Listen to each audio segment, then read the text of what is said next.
En tout cas, c'est très important pour moi de continuer à soigner les gens. Aller travailler à l'EHPAD, rencontrer les personnes âgées qui y sont, rencontrer leurs familles, comprendre quelles sont leurs difficultés. Et puis se dire, aujourd'hui on est plutôt dans le curatif, comment est-ce qu'on s'organise demain pour également faire du préventif ? Et puis également cette notion de sentier de bien-être au sens large, la connexion au sport, la connexion à l'alimentation, la nutrition. Quand on côtoie des familles, des malades, on est vraiment au plus près de la fragilité de l'être humain. Et je pense que ça compte dans un mandat d'élu. Bienvenue dans Engagé, un podcast réalisé par la région Nouvelle-Aquitaine et consacré à la vie publique. Pour ce deuxième épisode d'Engagé, nous sommes partis à la rencontre de Françoise Janson, Julien Bazus et Benoît Tirant. La première est médecin, le deuxième ingénieur, le troisième aide-soignant. Professionnels aux journées déjà bien remplies, ils ont pour point commun d'être également élus régionaux et de travailler notamment sur les questions de santé. Tous les trois ont donc décidé de franchir le pas et de s'engager un peu plus encore dans la vie publique. Quel est leur moteur ? Pourquoi s'engager à l'échelle d'une région ? Qu'est-ce qui incite des professionnels aux journées déjà bien remplies à pousser la porte d'un hémicycle ? Recherche d'un supplément d'âme dans son activité au quotidien ? Besoin de faire bouger les lignes ? De se sentir plus utile encore ? D'apporter son expertise au service de la vie publique ? Ce sont les questions que notre équipe est allée leur poser. Je m'appelle Françoise Janson et je suis vice-présidente en charge de la santé et de la Silver Economy. J'ai travaillé comme médecin libéral en remplacement. J'ai travaillé comme médecin de crèche, en médecin de PMI. J'ai été médecin, puis directrice du service interuniversitaire de médecine préventive de Bordeaux. Et puis j'ai fait par ailleurs pas mal de bénévolat. Ensuite, j'ai travaillé dans une institution bordelaise comme directrice d'un service qui était à la fois un centre de santé, un centre social, une crèche, et puis j'ai dirigé un EHPAD. Voilà, j'ai travaillé en hospitalisation à domicile, donc j'ai eu un parcours assez varié. Et maintenant, je suis médecin dans un EHPAD de la région bordelaise. Et vous avez également été médecin pendant 17 ans, bénévole au sein de l'association humanitaire Médecins du Monde. Effectivement, j'ai été bénévole tout d'abord à Bordeaux. Je souhaitais faire m'engager bénévolement et donc je faisais des consultations dans le centre de soins et d'accueil que Médecins du Monde avait à Bordeaux, qui a été dans plusieurs endroits à Bordeaux. Et puis par la suite, j'ai participé, j'ai eu une action plus politique, c'est peut-être là que j'ai appris un peu la politique. J'ai ensuite participé au pilotage national de ces centres d'accueil et de soins. En fait, l'idée de ces centres, c'était d'accueillir et de soigner et d'aider à recouvrer des papiers et un accès aux soins pour toutes les personnes qui n'avaient pas ou qui n'ont pas d'accès aux soins. Parce que ce qu'on ne sait pas très souvent, c'est qu'il y a beaucoup de gens en France, beaucoup trop en tout cas, qui n'ont pas les papiers nécessaires pour aller se faire soigner ou qui ne peuvent pas avancer les frais quand ils doivent payer une part de la consultation ou des soins.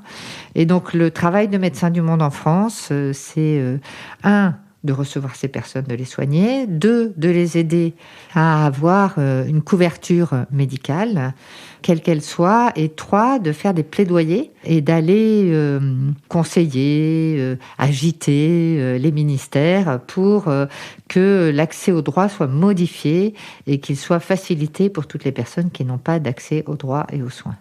Après avoir organisé le pilotage des missions France, j'ai été ensuite présidente de l'association Médecins du Monde et j'ai eu un petit parcours à l'international aussi, où on s'aperçoit que la question de l'accès aux soins est réelle, même si c'est pas tout à fait la même, et que c'est souvent un manque de moyens crucial, mais aussi vous savez, dans tous les pays, les gens riches, ils peuvent se faire soigner.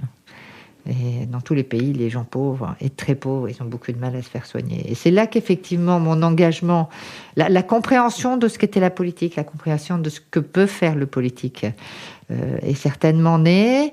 Et ensuite est venue l'envie, effectivement, de passer de cette position de demandeur, de lobbyiste, presque, à une position de faiseur. Ou de faiseuse plutôt, et donc l'envie de m'engager en politique spécifiquement sur ces questions de santé et d'accès aux soins. Mais alors pourquoi avoir choisi l'échelon régional ? Bon, je pense que ça a été l'opportunité.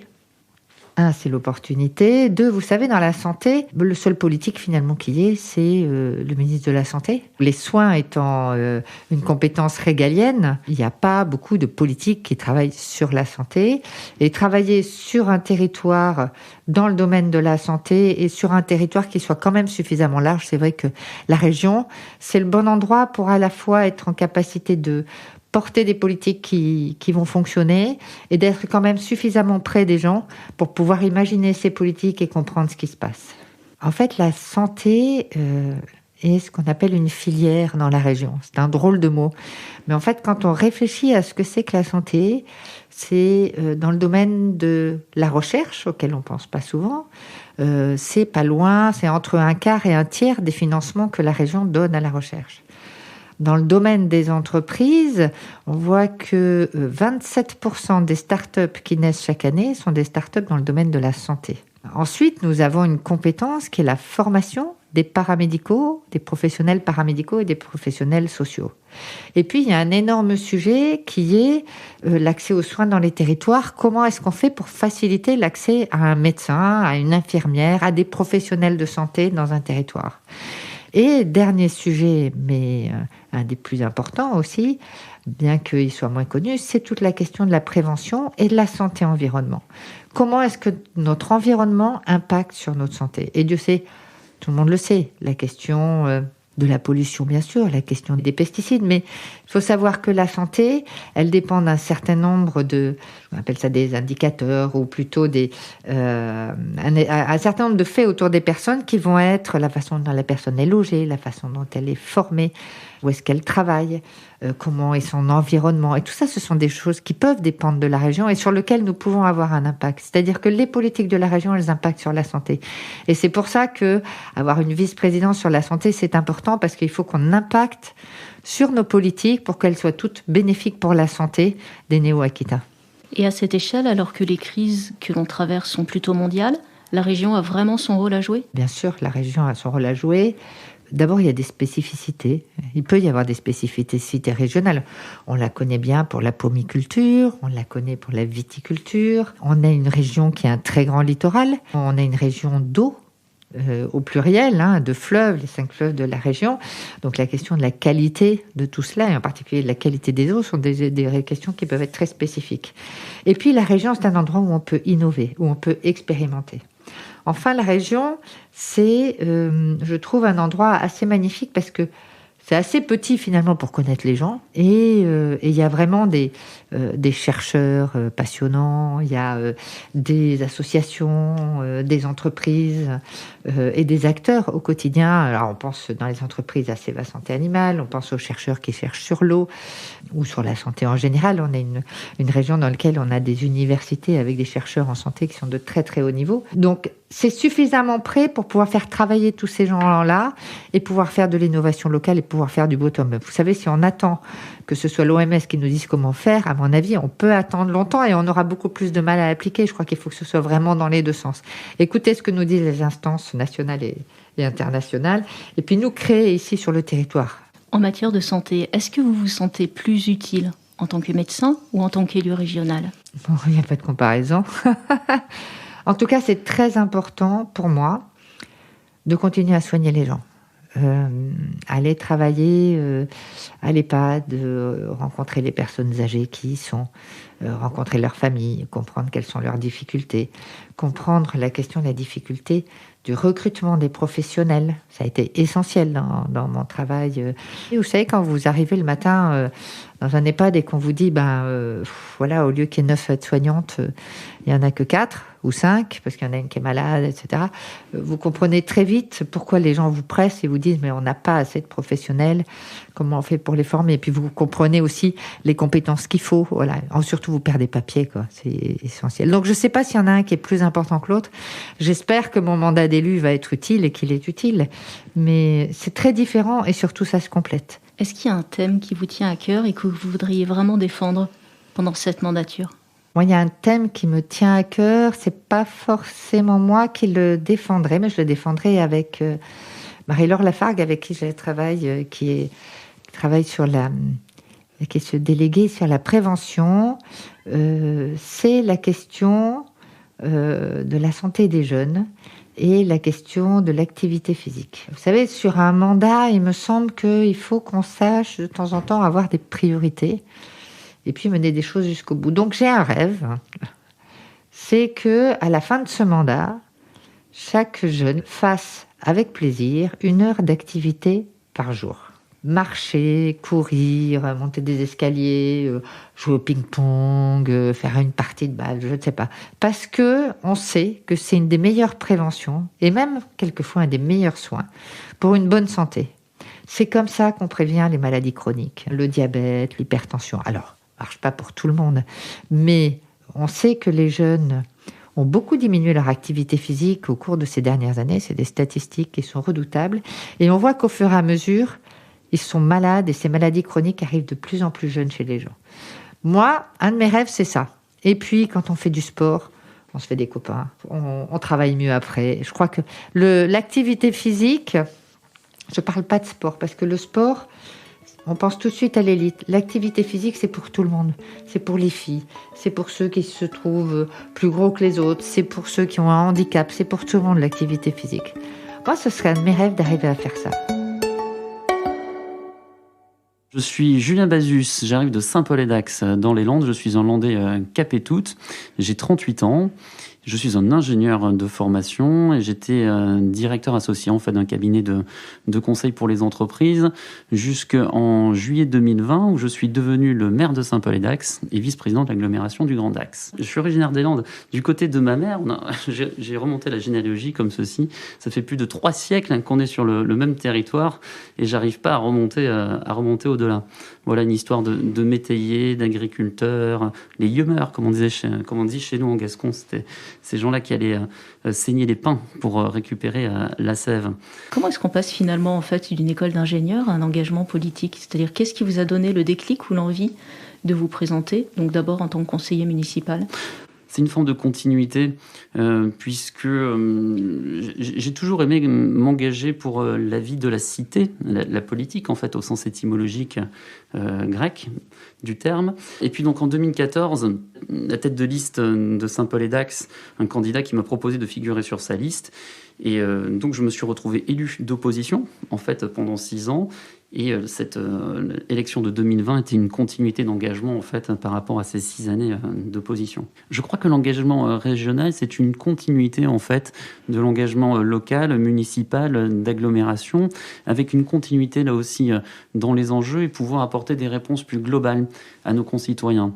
Et puis cette envie en fait de s'inscrire dans une aventure qui est celle de la Nouvelle-Aquitaine, avec une vraie envie de transformation sur des thèmes qui moi me font vraiment écho. Je pense particulièrement aux entreprises. L'usine du futur en fait est née ici en Nouvelle-Aquitaine et que j'ai eu l'occasion de pratiquer dans un cadre professionnel auparavant. Cette idée vraiment de transformer en profondeur nos entreprises, de répondre à ces enjeux de compétitivité, de souveraineté nationale, de modernité. L'enjeu de la transition écologique, on l'a dit et répété, l'urgence climatique est là, la réponse doit être forte et immédiate. Et on voit qu'il y a une véritable dynamique qui est assez unique en France, autour de la feuille de route Néoterra, et qui m'intéressait beaucoup en fait, de pouvoir m'impliquer en fait sur ce sujet-là et pouvoir le décliner également à une échelle locale. Et puis une particularité qui est celle du sud-ouest en fait du département des Landes, mais également dans d'autres territoires de la Nouvelle-Aquitaine, qui est le thermalisme.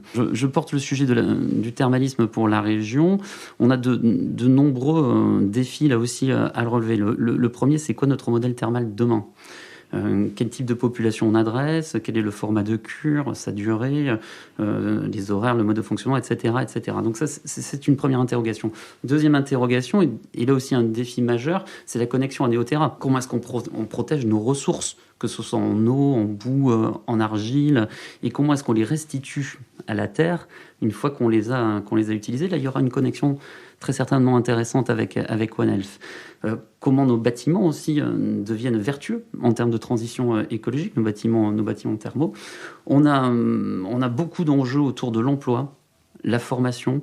Comment est-ce qu'on recrute aujourd'hui dans certaines filières qui peuvent être en carence en fonction de nos territoires? Et d'ailleurs, on observe que la situation est à géométrie variable en fonction des départements de notre région de Nouvelle-Aquitaine. Certains endroits, il nous manque plutôt des médecins thermaux, d'autres ce sont des kinés, d'autres ce sont des agents. Voilà, il y a un défi énorme autour de ceci. Et puis enfin, l'innovation, qu'elle soit technologique ou qu'elle soit dans les soins que l'on peut prodiguer aux curistes, aux patients. Comment est-ce qu'on utilise différemment nos produits aujourd'hui? Quelles sont les nouvelles maladies que l'on peut traiter avec les produits que l'on a déjà? Et puis se dire, aujourd'hui on est plutôt dans le curatif. Comment est-ce qu'on s'organise demain pour également faire du préventif? Et là, pour adresser des populations plus jeunes. Et puis également cette notion de sentier de bien-être au sens large, la connexion au sport, la connexion à l'alimentation, la nutrition, etc., etc. Bon, vous voyez, un panel relativement large qui va nous occuper largement jusqu'en 2028. Du coup, ça a des implications très concrètes pour tous les habitants en fait, de la région Nouvelle-Aquitaine. Bien sûr, alors des applications en termes d'emploi, puisque c'est quand même un secteur, un vecteur de dynamisation sur nos territoires et nos territoires ruraux. C'est également un impact direct pour les gens qui viennent suivre nos cures tous les ans. Et puis, vraiment, il faut qu'on puisse adresser des populations plus jeunes, comme vous et moi. On a des rhumatismes, de la phlébologie qui adresse aussi des personnes qui sont plus jeunes. Il y a un besoin de soins pour des personnes plus jeunes, donc il faut qu'on réfléchisse à savoir comment est-ce qu'on peut accompagner tous ces gens-là. On a parlé de l'approche One Health. Comment elle peut s'appliquer aux administrés de votre ville et également aux habitants de la région? Alors, en fait, One Health nous touche au quotidien,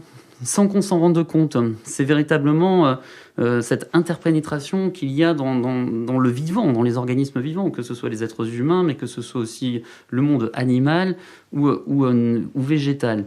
Et lorsqu'on parle du sujet de la grippe aviaire, typiquement, on est en plein cœur de ce sujet. On est en train d'échanger juste auparavant avec certains collègues. L'un de nos collègues nous disait qu'il avait vu, en prenant en photo des oiseaux migrateurs ce week-end, il avait vu un chasseur, il n'y a qu'un canard qui se promenait, qui se déplaçait, etc. Et en disant, mais attention, ça représente un risque de contamination et de transmission de virus. On ne s'en rend pas compte. Et pourtant, c'est ça, en fait. C'est notre quotidien.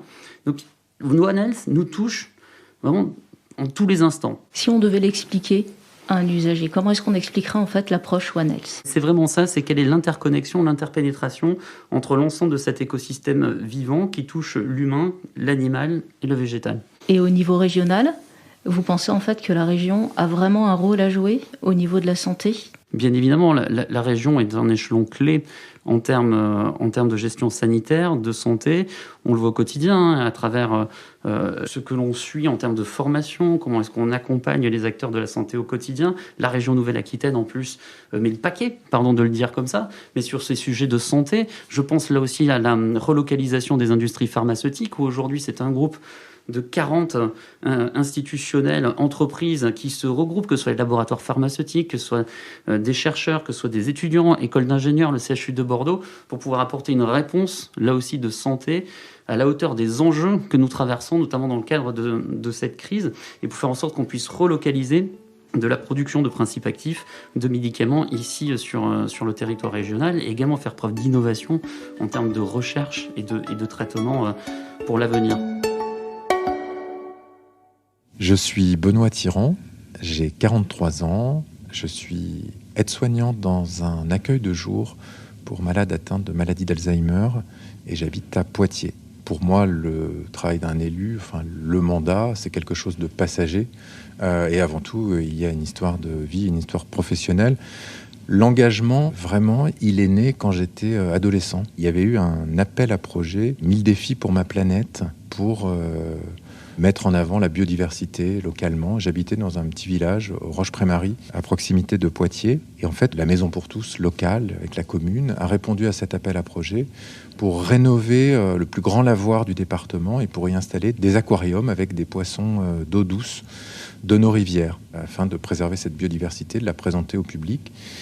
J'ai eu envie de participer à ce projet et c'est comme ça que mon investissement dans la vie locale et publique, si je puis dire, est né, puisqu'on a réalisé ce projet jusqu'au bout. On a eu même la visite du président du Sénat à l'époque, que j'avais trouvé cette visite impressionnante avec tous les services de sécurité, etc. Et je me suis dit, waouh, on a une reconnaissance de ce travail qu'on a fait et dont on était fiers, nous, les jeunes d'une commune périurbaine, comme ça. Et sur le parcours professionnel, en fait, je vais vous raconter une petite anecdote. Une fois, j'ai tenu un discours pour des vœux dans une commune Et là, une dame ensuite est venue me voir. J'ai expliqué en grande ligne les politiques de la région, etc. pendant mon discours. Et une dame est venue me voir et elle me dit « J'ai bien aimé ce que vous avez dit. On voit tout de même que vous avez un certain niveau. » C'était très intéressant. Et je lui dis « Mais madame, qu'appelez-vous par un certain niveau ?» Et elle me répond « Un autre niveau que le mien, en tout cas. » Je lui dis « Mais que faisiez-vous, madame ?» Puisqu'elle semblait être retraitée d'un certain âge. Elle me dit « J'étais directrice d'école. » Et je lui dis « Mais sachez, madame, que j'ai fait un BEP sanitaire et social, carrière sanitaire et sociale à l'époque, parce que je n'étais pas très à l'aise à l'école.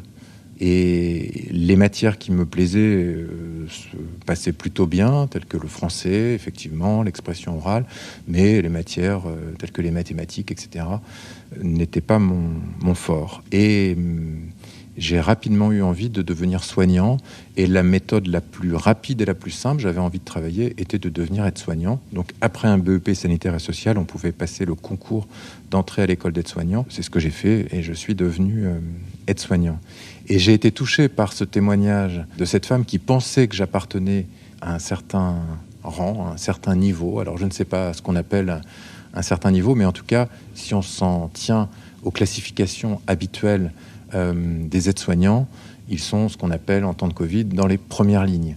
Et du coup, voilà, j'ai fait avec beaucoup de plaisir l'école d'aide-soignant et je suis devenu, dans un premier temps, aide-soignant à l'hôpital. Est-ce que vous continuez à exercer votre métier ? Votre mandat vous en laisse le temps ? Alors, j'ai pris des dispositions pour être à temps partiel et donc je travaille 1 à 2 journées par semaine. Après mon parcours hospitalier, j'ai eu l'occasion de travailler 10 ans à domicile, donc de faire des soins à domicile à Poitiers. Et c'était vraiment une période assez exceptionnelle parce qu'on travaille beaucoup en autonomie, dans une relation directe avec des patients, des personnes âgées à la fin de leur vie, qui sont parfois malades, que ce soit d'un cancer, que ce soit une maladie neurodégénérative, mais aussi parfois des gens plus jeunes aussi, qui ont besoin d'une aide pour la toilette, vraiment pour accomplir jusqu'à la fin de leur vie les actes essentiels. C'était vraiment une période très belle qu'on vit un peu en solitaire, puisque l'aide-soignant à domicile est seul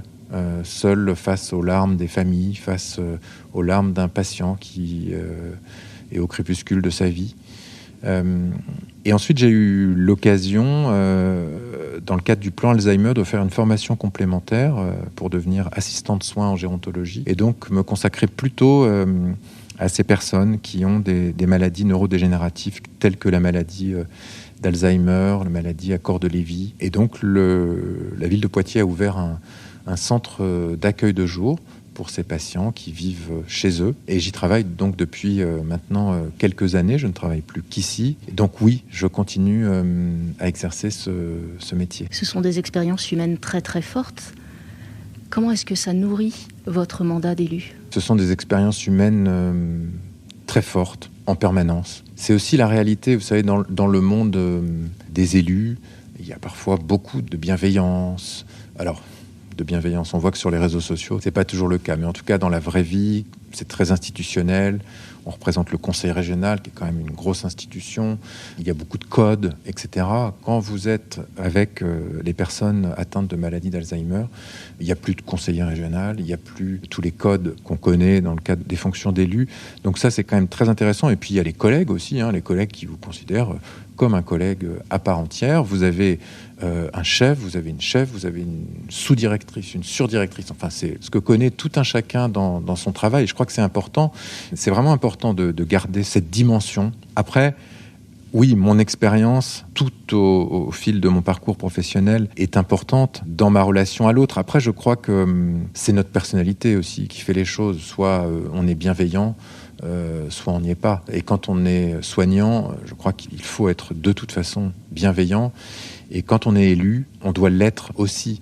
Quand on côtoie des familles, des malades, on est vraiment au plus près de la fragilité de l'être humain.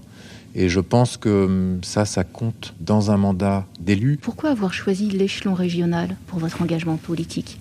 Vous pensez que la région est le bon niveau territorial pour changer les choses ? Je me suis investi dans un parti politique à un moment donné. En 2015, il y a eu cette phase de désignation des candidats où je me suis porté candidat et Alain Rousset à l'époque, a voulu que j'en sois. Et il le disait lui-même. Il disait, on a comme responsabilité notamment la formation des aides-soignants, des infirmières, etc.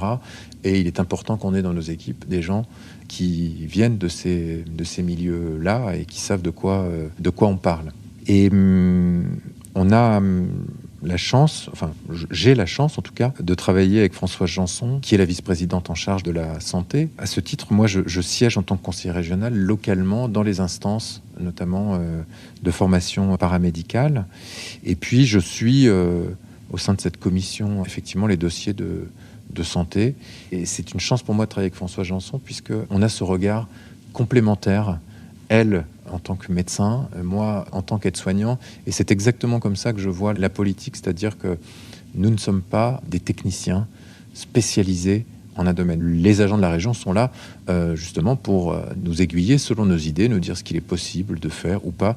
Ça, c'est le travail de l'administration, mais quand on a la chance de travailler dans un groupe d'élus avec cette complémentarité et cette écoute que nous avons les uns les autres, c'est assez exceptionnel. Que répondez-vous aux néo-aquitains et néo-aquitaines qui disent que les élus régionaux sont déconnectés de la réalité ? Alors je leur répondrai que parfois ils ont raison. Parfois ils ont raison. Lire certaines déclarations d'élus, alors d'où qu'ils viennent, pas nécessairement du conseil régional, mais malheureusement le temps médiatique, le temps du discours permanent, des réactions permanentes, fait qu'on peut comprendre que les néo-aquitains, et au-delà des néo-aquitains, pensent que les femmes et les hommes qui sont élus sont parfois déconnectés de la réalité du terrain. Il ne faut pas non plus dire que tout est formidable, parce que l'exemple de certains politiques montre tout à fait le contraire. On peut comprendre ce sentiment des gens. Ici, pour les rassurer, je ne sais pas si ça les rassurera, mais en tout cas, ils ont des élus qui ont une expérience personnelle, une expérience professionnelle, qui n'ont pas fait que de la politique, qui vivent. Moi, je vis dans la région Nouvelle-Aquitaine depuis que j'y suis né, et qui continuent à avoir, même si du coup l'activité professionnelle a diminué pour s'engager dans son mandat, qui continue à avoir une fonction. J'étais aide-soignant dans un accueil de jour avant d'être élu. Je le suis toujours, beaucoup moins, mais j'ai toujours ce travail, cette relation avec les patients, cette relation avec les familles. On est dans la réalité. C'était Engagé, un podcast réalisé par la région Nouvelle-Aquitaine. Pour ne rien rater de l'actualité de votre région, retrouvez-nous sur les principaux réseaux sociaux, désormais sur Spotify et bien sûr sur le site nouvelle-aquitaine.fr.